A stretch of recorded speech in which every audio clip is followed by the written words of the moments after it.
Well, good afternoon, everyone. My name is Les Smith. I'm with the Michigan Department of Environment, Great Lakes, and Energy. It is my pleasure to welcome you all this evening. I will be your host for this evening's conversation about the South Milford Road site information session.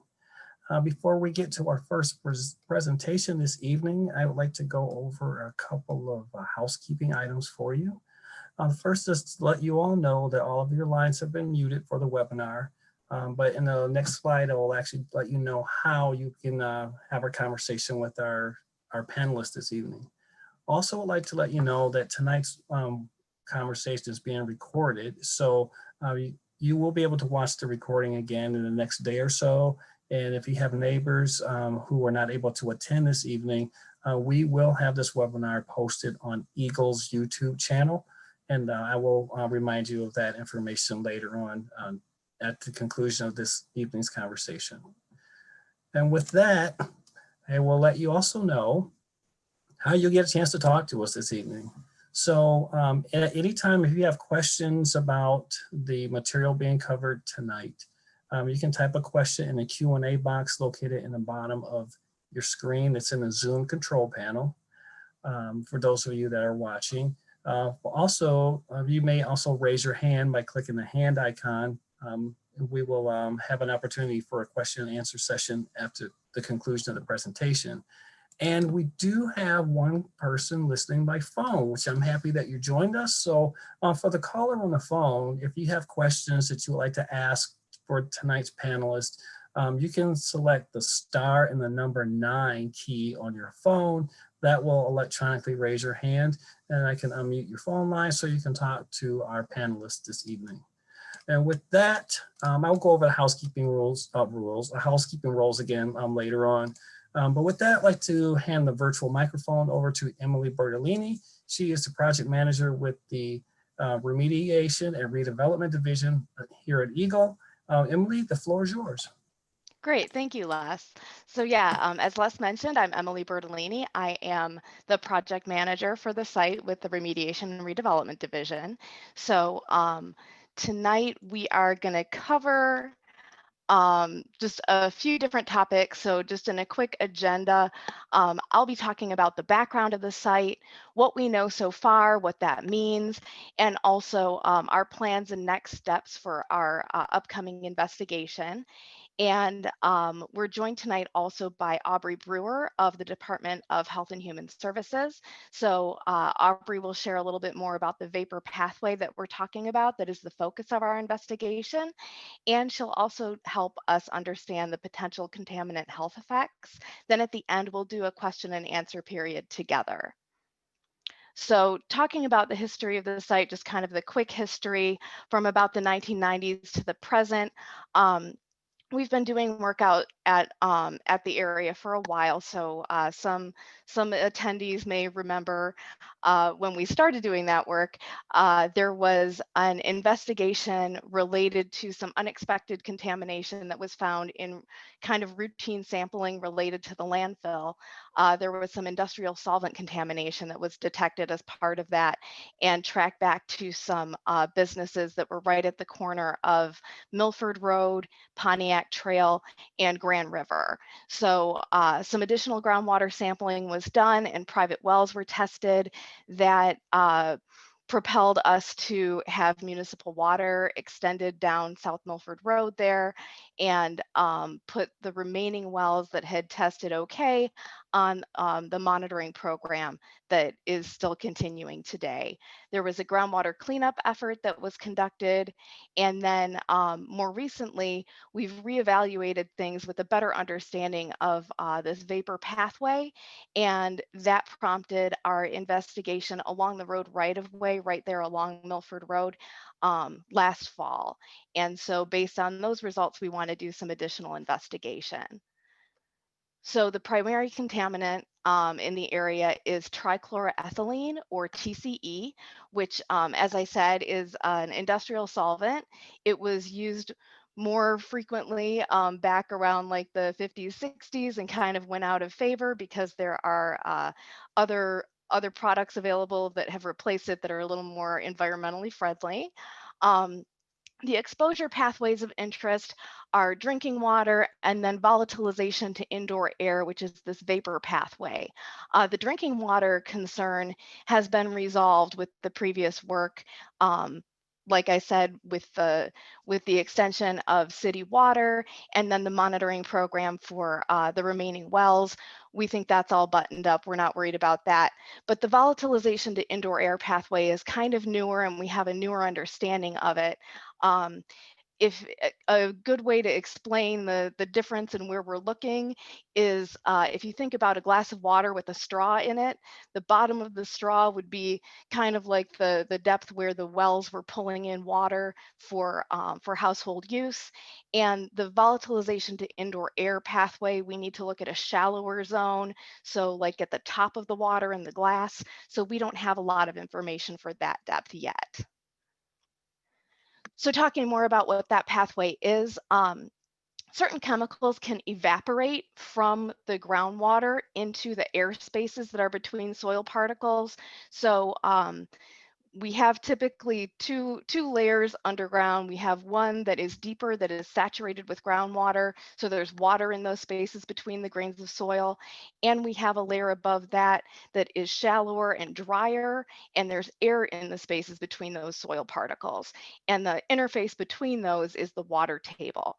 So again, we're looking at that shallower zone than we would have before to see how that vapor is behaving and how it's moving. The vapor, you can imagine it as it's moving upward from that water table between the spaces between the soil particles, kind of like smoke off of a campfire or steam from a tea kettle. So kind of in a cloud and kind of working its way around those soil particles, moving up towards the surface. And when there's a building between that vapor or that water table and the surface, then the vapor has the potential to move into the building from underground, and we call that process vapor intrusion. So you'll hear us use that term as well. So this screen is a schematic, and I'll describe it for our folks on the phone. So it looks kind of like a slice through a neighborhood or a city, and so we see kind of a cross section of what's going on underground. There are two buildings that have basements in this picture and one that doesn't. So kind of from the bottom up, we see that saturated groundwater zone, and then closer to the water table, so a little bit higher up, we see some contamination in the groundwater, and then some vapors moving off of that, some dashed lines with arrows coming off of that and moving towards up towards the buildings. There are floor drains in the basements of these buildings. One of them has a sump, another one has some other piping coming in. So we find that sometimes the vapors find their way along those pipes through some gravel that was placed when those pipes were installed. So there's a lot of different factors that can affect vapor intrusion and how those vapors might flow in terms of, they'll take the easiest way, but we can't always predict what that easiest way will be just by looking at things from the outside. So we need to do some additional sampling most of the time to confirm it.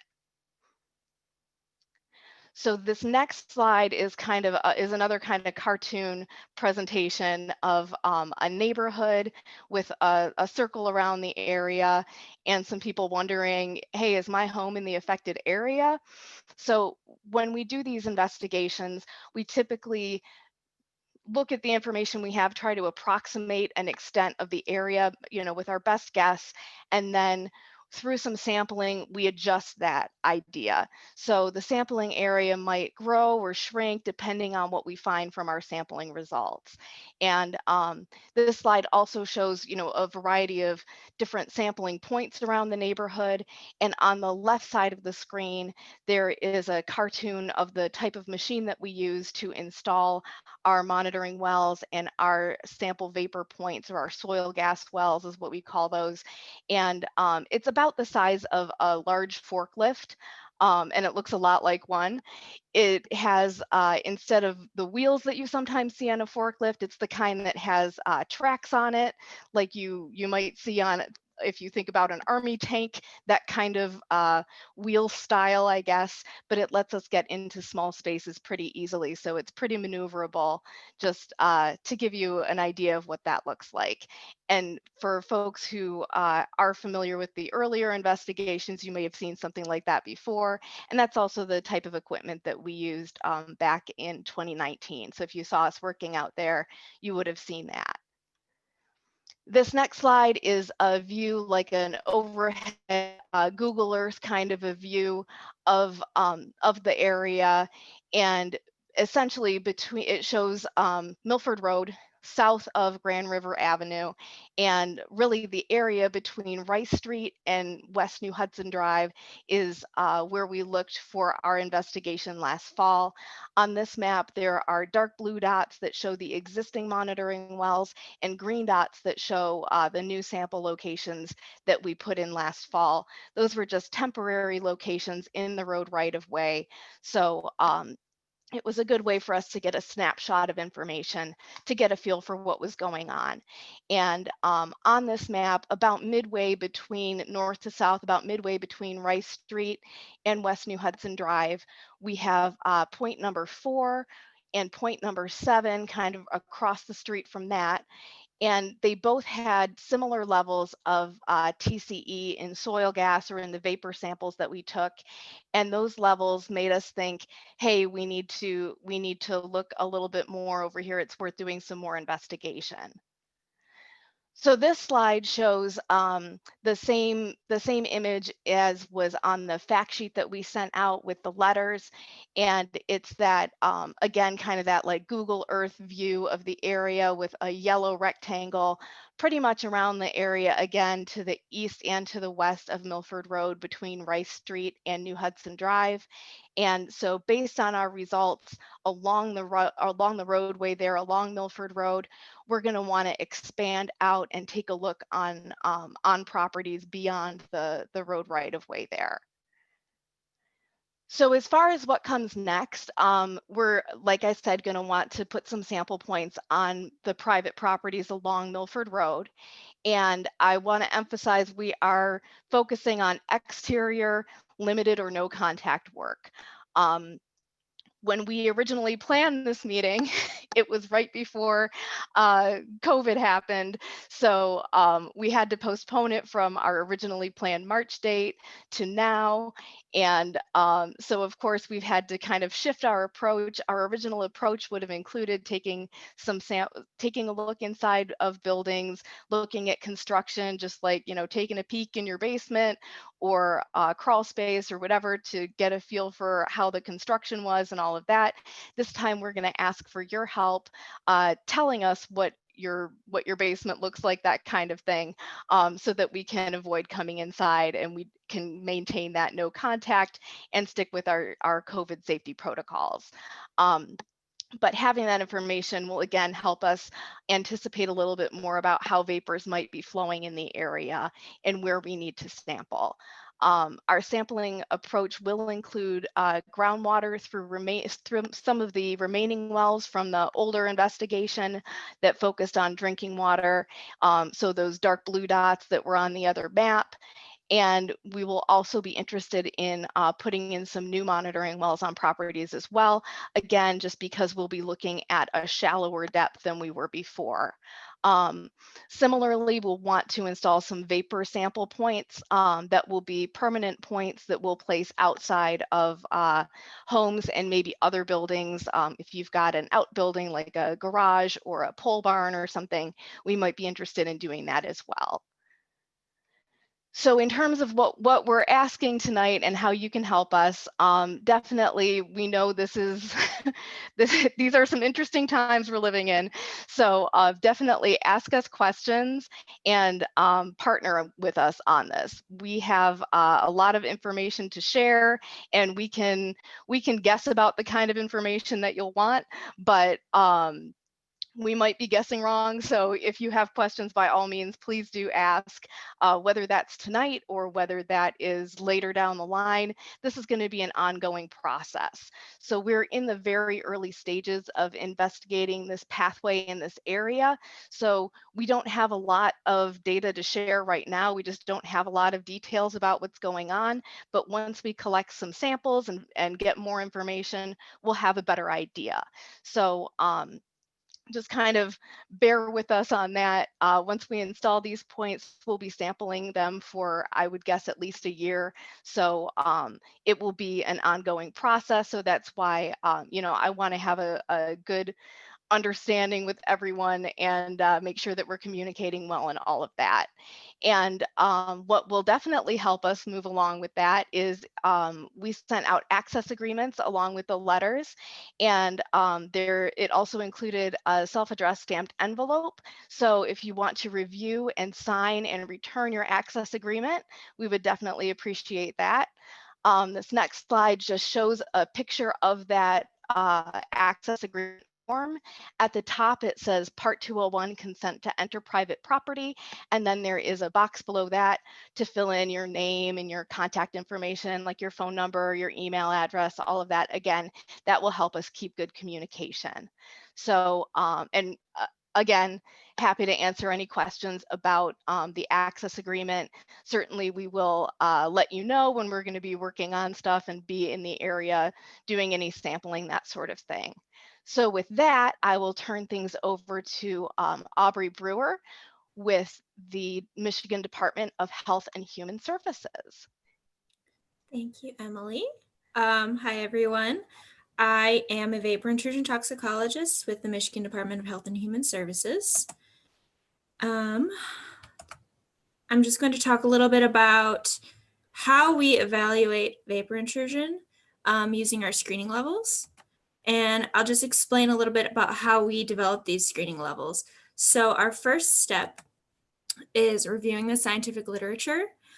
So a lot of our information on chemical toxicity comes from animal studies.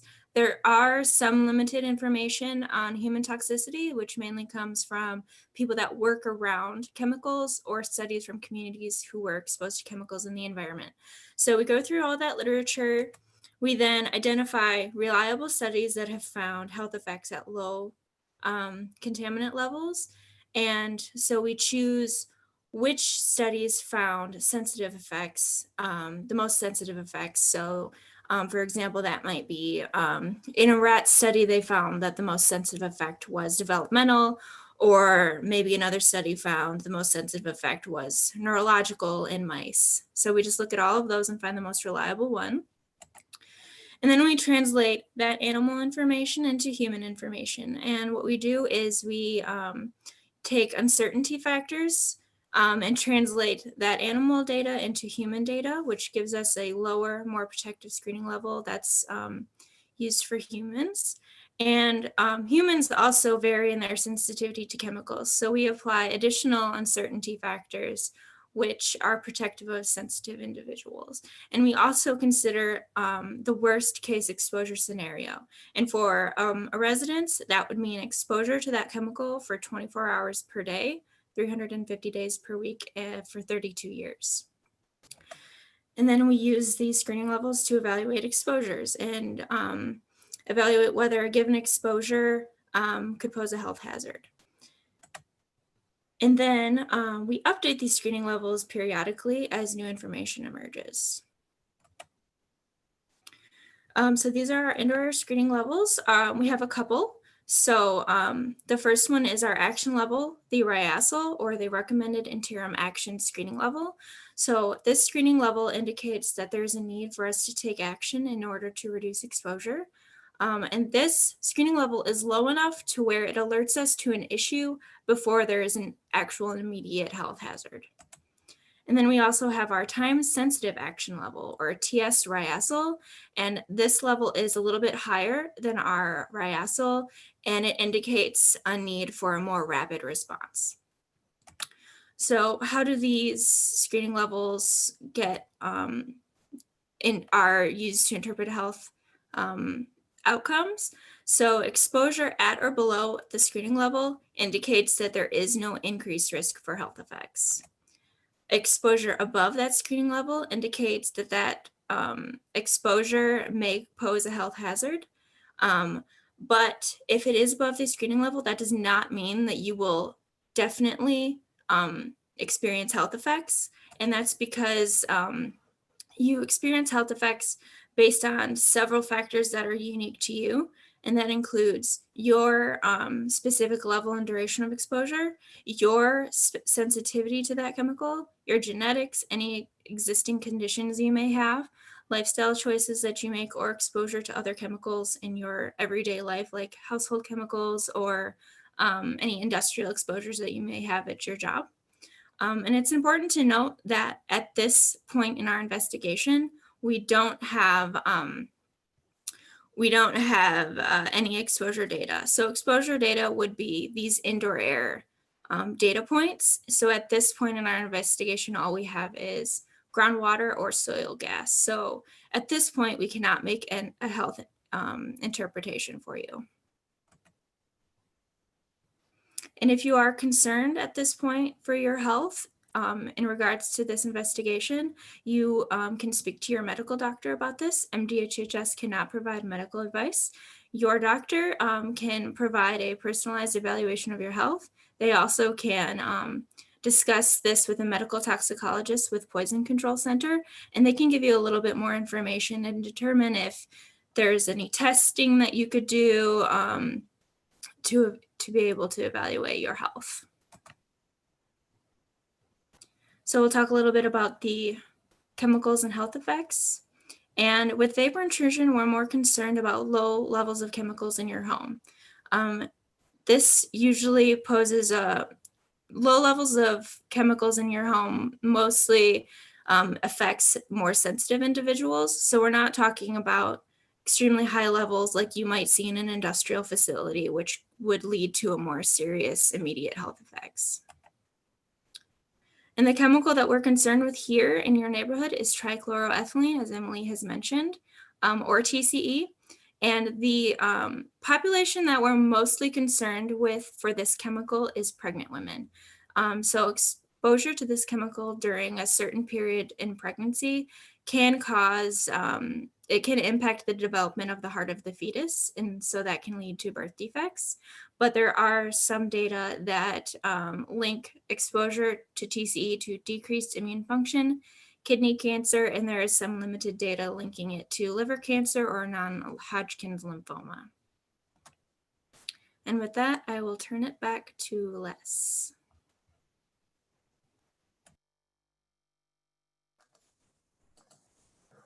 All right, thank you, Emily. And we're going to get ready here for the next set of questions. Thank you, Aubrey. So we went through that fairly quickly. I'm sure that you probably have questions. So I just want to remind for those that joined us early, and we had a few people that came on a little bit later, there's a couple of ways that you can ask questions of Aubrey and Emily today. So you can type questions in your Q&A box located at the bottom of your screen in the Zoom control panel. You can choose to raise your hand if you would like to verbally ask a question of Aubrey or Emily. And then for those that are on the phone, we have two people on the phone. So if you would like to ask a question and you're on the phone, you can select star and the number 9 on your phone to electronically raise your hand. And I will look for you and get your line unmuted so you can talk to our panelists. So that is what we have. I did put in the chat for the attendees that are watching the telephone number to Department of Health and Human Services 800 telephone number, and I will be including a couple of extra telephone numbers and resources for you before we conclude this evening's conversation. Right now, I don't have any questions so far.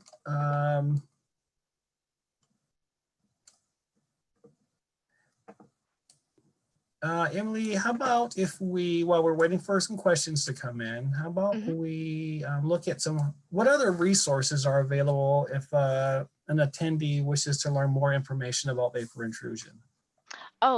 We have a really helpful website.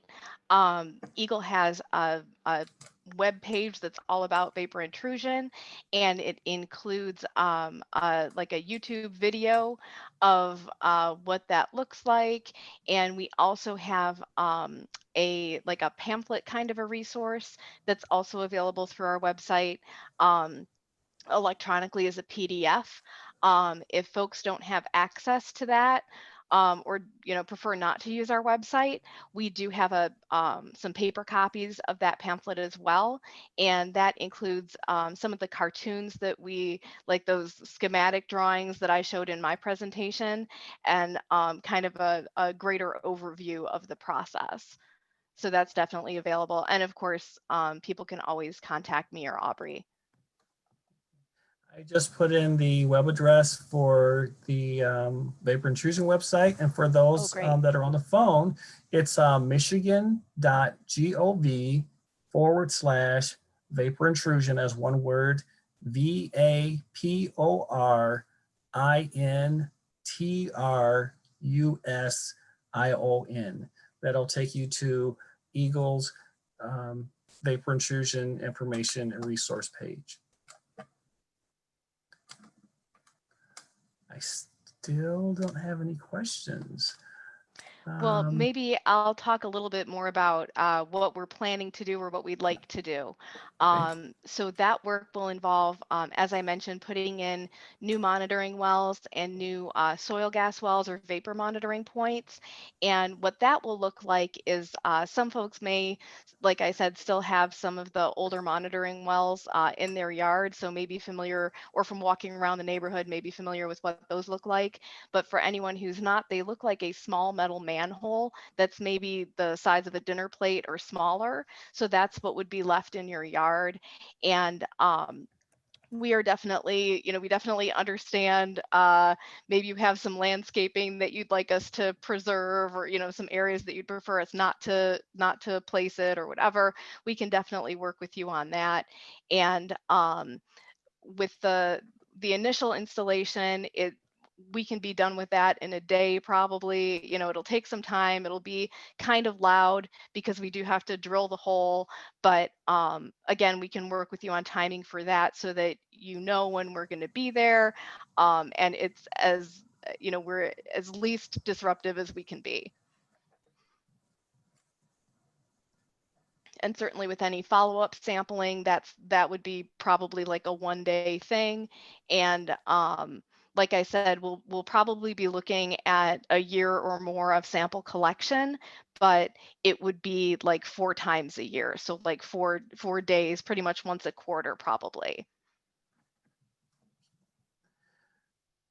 Still no questions. I did add to the chat for our attendees the telephone number to Eagle's Environmental Assistance Center. For those on the phone, that is 800-662-9278. Again, that's 1-800-662-9278. That's the number if you have questions about wanting to reach someone in our department to talk about vapor intrusion related to a spill. Our staff will be able to get you connected there. If you have questions about chemical exposure, again, DHHS can provide you some information, but some of that you may have to go directly to your primary care physician. But the number for the Department of Health and Human Services for chemical exposure type questions is 1-800-648-6942.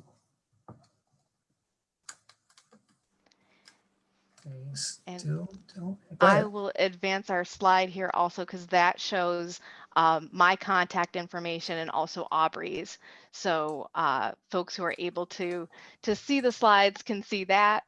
And you should also have our contact information through the fact sheet. It was included on that as well. Okay. Hey, Emily, can you go ahead and read those off for our phone? Oh, sure. We have folks on the phone, so. Yeah, absolutely. So my phone number is 517-614-5633. 6316. And my email address is Bertolini E, so B as in boy, ERTOLIN as in Nancy, IE at michigan.gov. And Aubrey's contact information, her phone number is 517-331-0848. And her email address is BREWERA5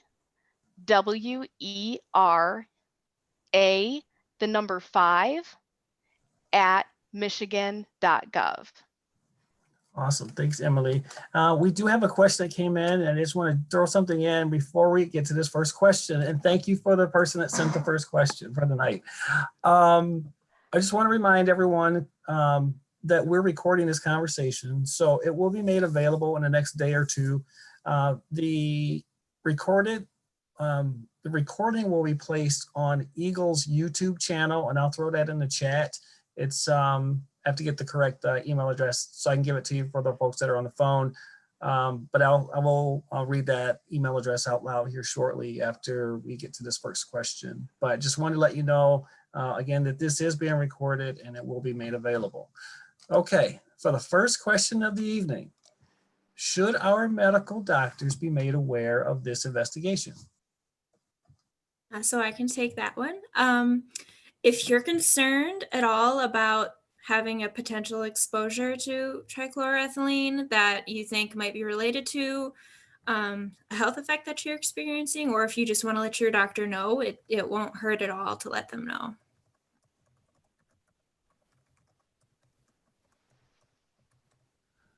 Great, thank you, Aubrey.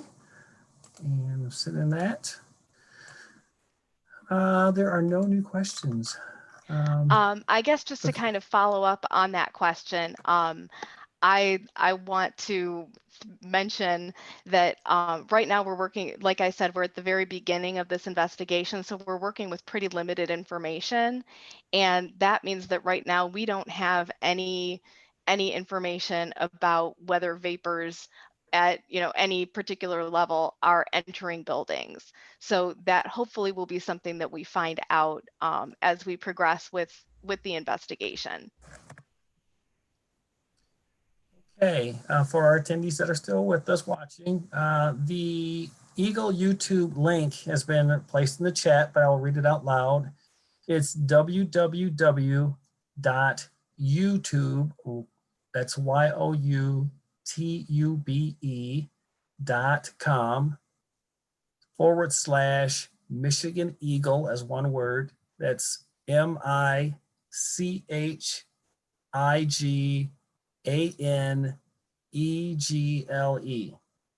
So that's Michigan Eagle. That will be for the, that's where all of our YouTube videos for any of our webinars that we host, we place those recordings there, and this one will be there in the next day or so.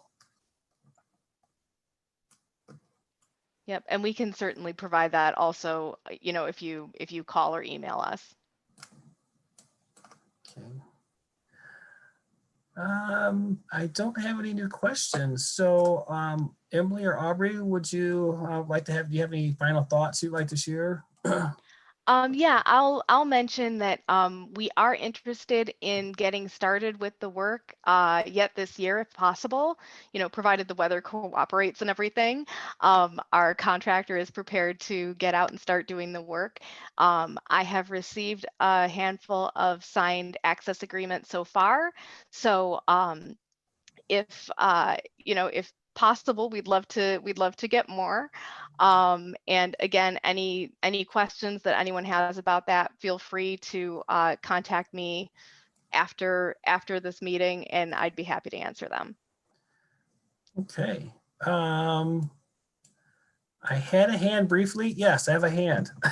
And I have some questions that come in. So, all right. So I'm going to take the hand here. So Sam, I'm going to unmute your mic. Hi, Les. Yeah, I just noticed there was another question, so I just wanted to draw your attention to it. Oh, yep, I see it. Did you have a question, Sam? No, that was all it. right. Thank you. helping. Okay, all right. Thank you. All right. So, there's a couple of questions here, and I need to take care of that first. Okay, so here are a couple of questions for you. How and when will residents be made aware of sample results?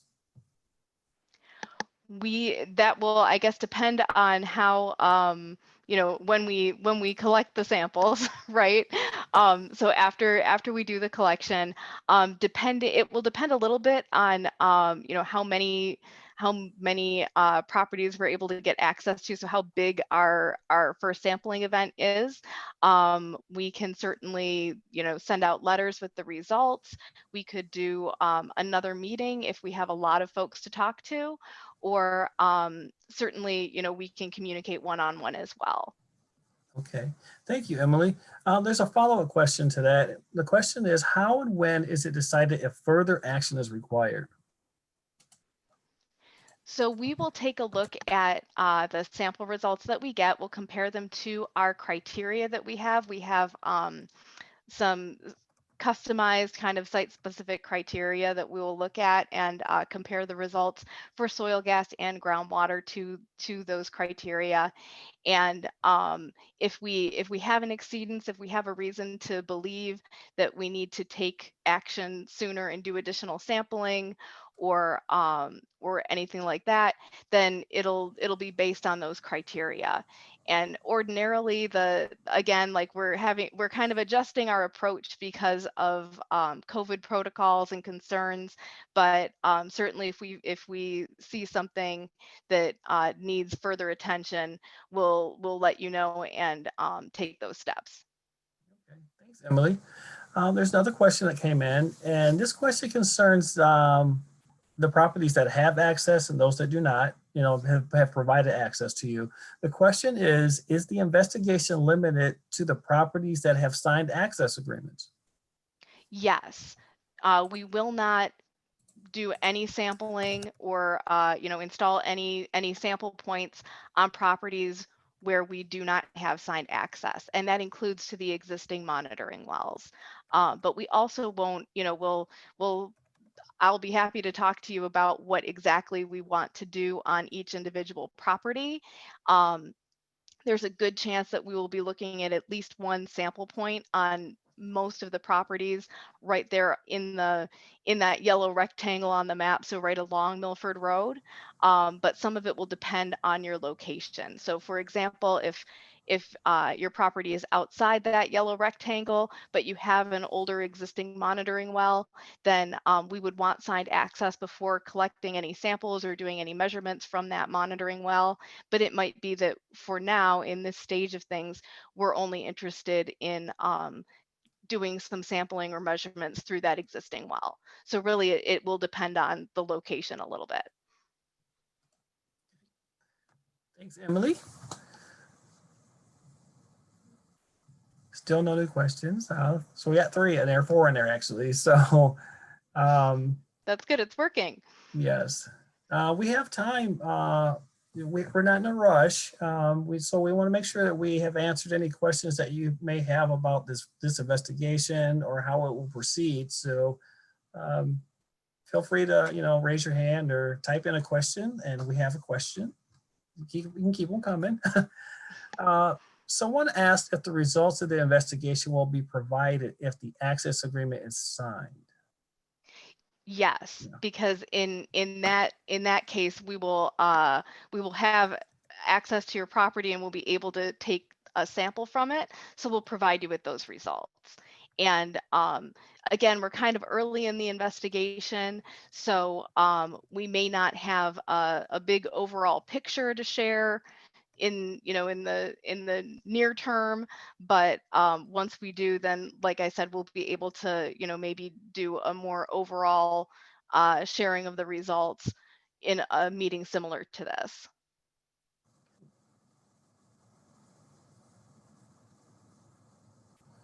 But certainly we can provide the results of the samples that we collect on your property.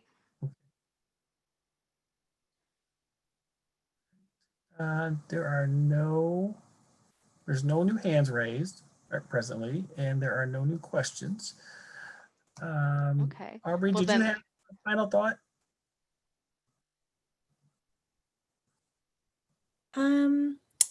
I don't think I have anything additional to say. Okay. Okay, very good. Thanks, Aubrey. Emily? I will just share that, Aubrey and I are here as resources for you. And I know we've provided a lot of information in kind of a short time. So definitely, feel free to watch the recording if you want to, if you find that you have a question later on, sometimes that happens to me as soon as I walk out of a meeting or hang up on a virtual meeting, I think, I should have asked that. So definitely we are available and want to answer any questions that you have.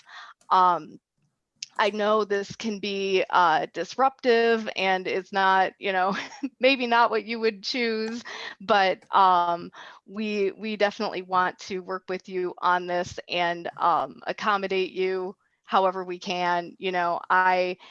When we do things like this and it involves a neighborhood, I always think about what experience I would want my family or friends to have.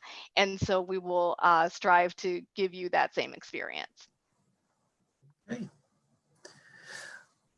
Seeing no new questions, I won't keep anyone any longer. So again, thank you so much for taking the time out of your busy evening to spend the time with us to have this conversation. You do have Emily and Aubrey's contact information on the screen if you want to take a quick moment to snap a picture with your cell phone. Again, this video is recorded and will be available in the next day or so on Eagle's YouTube. It's been a pleasure to be your host this evening. And with that, this will end tonight's conversation and you all have a wonderful evening. Thank you so much.